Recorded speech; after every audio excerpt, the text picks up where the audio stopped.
¿Qué tal están todos? Espero estén pasando un gran día lleno de mucha energía positiva. Yo soy Emil Klein y empezamos con el monólogo. Tal y como lo dijo el filósofo y profesor Amos Bronson Alcott, la enfermedad del ignorante es ignorar su propia ignorancia. Y lo digo porque en varias ocasiones el inútil de Ronald Umaña ha comparado la megacárcel con un campo de concentración nazi. Porque Hitler lo hace desde la visión fascista. Y esos son los campos que más se conocen, aquí Auschwitz, que es el más famoso en la tierra. Además, de ahí salieron 6 millones de asesinatos de judíos. Y claro, fascismo en Alemania y fascismo en El Salvador. Por eso yo hago la referencia de Alemania para acá. Pero obviamente quien se inventa los campos de concentración es Inglaterra y los pone en práctica en África. Y eran brutales, violentos, deshumanizados. ¿Cómo lo son aquí? Torturar reos, asesinar reos, eso es violación de los derechos humanos en cualquier parte del mundo y en cualquier régimen. Y se lo puedo decir, no solamente como un filólogo que se ha tenido que empapar de historia mundial, sino como una persona con la suficiente educación para evitar que siga haciendo el ridículo. Desde ya le digo, estoy haciendo lo imposible. Sin embargo, estoy seguro que usted sí apreciará esta explicación. Número 1. El objetivo de Hitler era establecer un nuevo orden basado en la absoluta hegemonía de la Alemania nazi en el continente europeo. Su política exterior e interior tenía el objetivo de apoderarse de Lebensraum, espacio vital, para los pueblos germánicos. Promovió el rearme de Alemania y tras la invasión de Polonia por la Wehrmacht, las Fuerzas Armadas Unificadas de la Alemania nazi desde 1935 a 1945. El 1 de septiembre de 1939 se iniciaría la Segunda Guerra Mundial. Con estos actos, Hitler violó el Tratado de Versalles de 1919, que establecía las condiciones de la paz tras la Primera Guerra Mundial. Vamos a ver. Aquí voy a tener que explicarles qué significa hegemonía. Se denomina hegemonía al dominio de una entidad sobre otras de cualquier tipo. En el mismo significado, un bloque de naciones puede tener hegemonía gracias a su mayor potencial económico, militar o político, y ejerce esa hegemonía sobre otras poblaciones aunque éstas no la deseen. Por hegemonía mundial, se entiende el dominio del mundo por parte de una sola nación o un grupo de naciones. En la antigua Grecia, la hegemonía denotaba el dominio político-militar de una ciudad-estado sobre otras ciudades-estado, en las que el estado dominante es el hegemón. ¿A qué le suena eso? Eso no me suena para nada a Nayib Bukele y mucho menos a El Salvador. Sin embargo, estoy seguro que el borracho inútil trataría de darnos otra teoría. Y antes que él tergiverse la historia, se lo voy a contar yo. Desde la perspectiva marxista, Antonio Gramsci definió la hegemonía cultural como la manipulación por parte de las clases dominantes del sistema de valores y las costumbres de una sociedad, de modo que la perspectiva de la clase dominante es la cosmovisión de la sociedad. En contraste con el autoritarismo, la hegemonía cultural es hegemónica solo si los afectados por ella también consienten y luchan por su sentido común, que era exactamente lo que sucedió en tiempos de Arena y FMLN.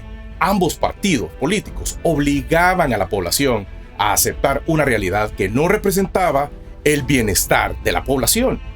Todos estábamos bajo el yugo explotador y de baja educación por parte de estos dos partidos políticos. Aunque la hegemonía gramsciana dice que un grupo social es dominante de los grupos adversarios y que tiende a liquidar o a someter hasta con la fuerza armada y es dirigente de grupos afines y aliados. No procede a malinterpretarse solamente porque Nayib Bukele está usando a la policía y a la fuerza armada para atrapar a los criminales y establecer el orden en la sociedad. Eso se llama gobernar y mantener el orden en una población. Distinto sería que llegar a la Fuerza Armada de casa en casa a averiguar si ustedes son afines al gobierno actual o si están en contra. ¿Les suena? Cuba, Venezuela, Nicaragua. Ahora bien, este campo de concentración que menciona el Bolo Umaña tuvo 3 campos principales y 39 subalternos. Los principales fueron Auschwitz, el campo de concentración original que servía de centro administrativo para todo el complejo, en este campo murieron cerca de 70.000 intelectuales polacos y prisioneros de guerra soviéticos. La oposición no tiene intelectuales. Así que aquí está la primera gran mentira por parte de Umaña. Auschwitz II, Birkenau, un campo de exterminio donde murieron la mayor parte del más de 1 millón de víctimas del campo. En esta sección se ubicaban las mujeres. Auschwitz III, utilizado como campo de trabajo esclavo para la empresa IG Farben. Ahora, me van a perdonar, pero ¿a dónde gran han visto u oído que estén exterminando mareros o que los traten como esclavos? Y si a duras penas y hacen trabajar a esos huevones. Entonces, señor Umaña, no venga a hablar mierdas de campos de concentración porque simplemente no lo son. Se llaman prisiones y sirven para evitar que los criminales sigan haciendo algo que les encanta hacer: matar, delinquir. ¿Usted cree que es tan fácil como dejar libres a los mareros solamente porque la detención va en contra de los derechos humanos? No me joda. Estamos hablando de psicópatas que veían normal arrancarle la cabeza a otra persona con un machete. ¿En qué cabeza cabe pensar que estos seres enfermos tienen el derecho de andar sueltos cuando miran eso con normalidad? Ahora, muy distinto es que Ronald Umaña, Ruth Eleonora López y Claudia Ortiz y toda la bola de inútiles de Human Rights Watch vean a los mareros como personas cuerdas que tienen el derecho de andar libremente en las calles, como si fuesen personas normales. No lo son. Y las autoridades deberían hacerle un examen psicológico a los personajes que he mencionado, ya que eso indica que ellos, al pensar en que eso es algo normal, podrían ser criminales en potencia y lastimar a alguien más, o incluso hacerse daño a ellos mismos. Así que le pido al gobierno que tome cartas en el asunto, porque tener a este tipo de personas en libertad sin un tratamiento psicológico adecuado puede terminar en tragedia.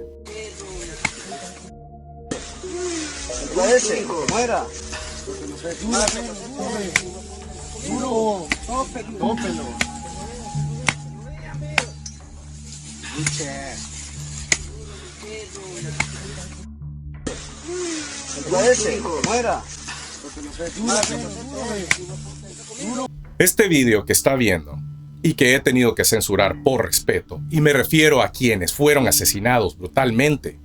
Lastimosamente soy una persona demasiado empática que me pongo a vivir ese momento que pasaron, esos minutos interminables con un nivel de ansiedad inimaginables.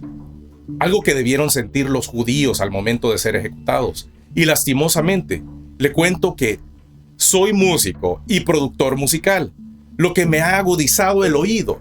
Puedo escuchar el momento exacto en que el machete rompe la carne y entra al hueso. ¿Usted cree que estoy exagerando? Entonces usted es un enfermo mental, porque lo que estas personas sufrieron en sus últimos minutos de vida no se puede polarizar ni hacer campaña política. Human Rights Watch, no sé cuántas veces se lo habré dicho en este video, pero váyanse mucho a la mierda. Ronald Umaña, entienda de una sola vez que es un ser despreciable, o mejor aún, entienda que El Salvador entero lo mira como un ser despreciable. Usted no es analista político, hombre. Es un politiquero que finge dar un análisis de algo que ignora. Ignora a todo un pueblo, ignora una historia. ¿Qué gran demonios hace usted queriendo entrar a la política nuevamente? Usted mismo sabe que no tiene oportunidad de ganar, entonces ¿por qué demonios lo hace? Yo lo sé, quiere dinero. Usted sabe que no va a ganar, pero está perreando dinero, porque se le acabaron las opciones. Quiere seguir mamando de la deuda política, como lo ha hecho el PDC y demás partidos por años. Y como toda buena politiquera mamatetas del Estado, Ruth Eleonora López estuvo en una entrevista con Moisés Urbina diciendo lo siguiente. Si el árbitro se hace el ciego, el sordo y el mudo y deja pasar y deja hacer y no pasa nada, pues entonces ahí el árbitro, eso lo vemos en todos los juegos, ¿verdad? Decimos, este árbitro está comprado, o este árbitro no funciona, o este árbitro, siempre tenemos una crítica al árbitro que no pone, es decir, que no ejerce su autoridad dentro del campo de juego. Y eso es lo que pasa con el Tribunal Supremo Electoral. Lo que más le preocupa de este evento electoral de cara a las elecciones del próximo año sería, en la muy breve falta de tiempo, autoridad del Tribunal Supremo Electoral. falta de autoridad. Claro, porque si el tribunal ejerciera su autoridad como le corresponde, muchas de estas cosas no estuvieran pasando. Por ejemplo, debería solicitar al menos que se le consultaran las reformas electorales que se van a hacer. Digo yo. Muy bien. Sí, claro, Ruth, dame sopepitos, corazón. Por ello, vamos a dar la siguiente información y que no les den atol con el dedo.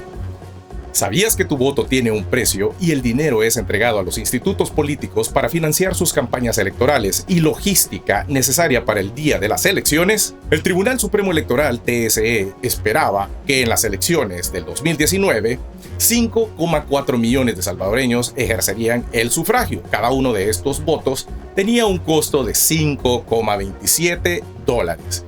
Por lo menos este fue el precio hasta el 2019.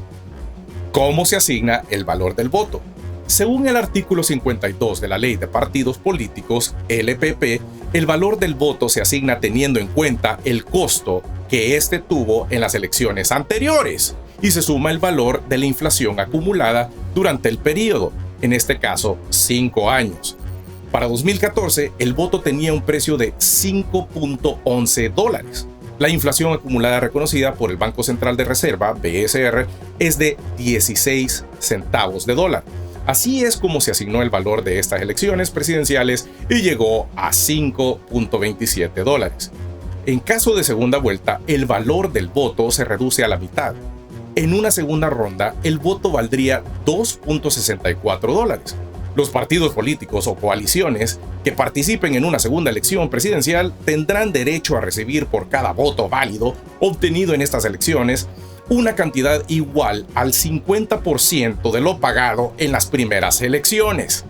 El artículo 210 de la Constitución de la República establece que el Estado debe de reconocer la deuda política como un mecanismo de financiamiento para los partidos políticos contendientes.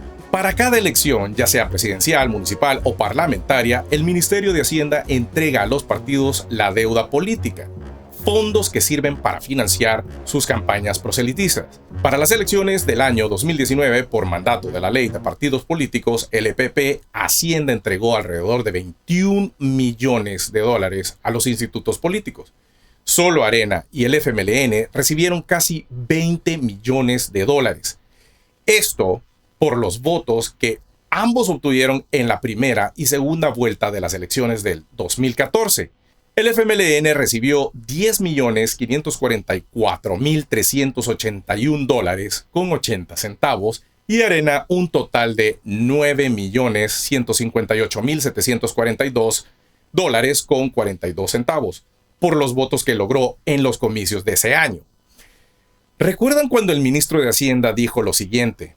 Los salvadoreños deben saber que el FMLN está pidiendo su deuda política. Me parece una sinvergüenzada que la soliciten. Acaban de gobernar y con casos de corrupción y en plena crisis, pedir que se les pague me parece una desfachatez, afirmó el ministro de Hacienda Alejandro Zelaya. Por otra parte, el decir que las prisiones son un campo de concentración es insultar a los mismos judíos. Usted no está haciendo una comparación entre dos dictadores. En serio, lo reto a que me defina la palabra dictador y si Nayib Bukele es merecedor de tal título. Solo habla idioteces. Como les digo, son personas que necesitan terapia psicológica para caer en la realidad y saber que lo bueno no es malo y que tratar de soltar a los criminales porque ellos tenían una mejor vida no es lo óptimo para El Salvador. Ahora, terminaré con esta frase. Lo peor de la ignorancia es que, a medida que se prolonga, adquiere confianza. Es de autor anónimo. Y es precisamente lo que están haciendo los personajes que se hacen llamar oposición. Se han acomodado en su propia ignorancia, que es más fácil dejarla crecer a corregir su estupidez. Muy bien, damas y caballeros, lastimosamente hemos llegado al final del programa, pero no me despido sin antes agradecer su compañía. Si es primera vez que pasa por acá, le invito a suscribirse a mi canal, darle like y darle a esa campanita para futuras notificaciones. Recuerde que estoy en redes sociales como en Twitter, @EmilKlein1, en Facebook como Política y Atlacatl y en Instagram como @Política y Atlacatl. Les deseo un bello día y será hasta la próxima.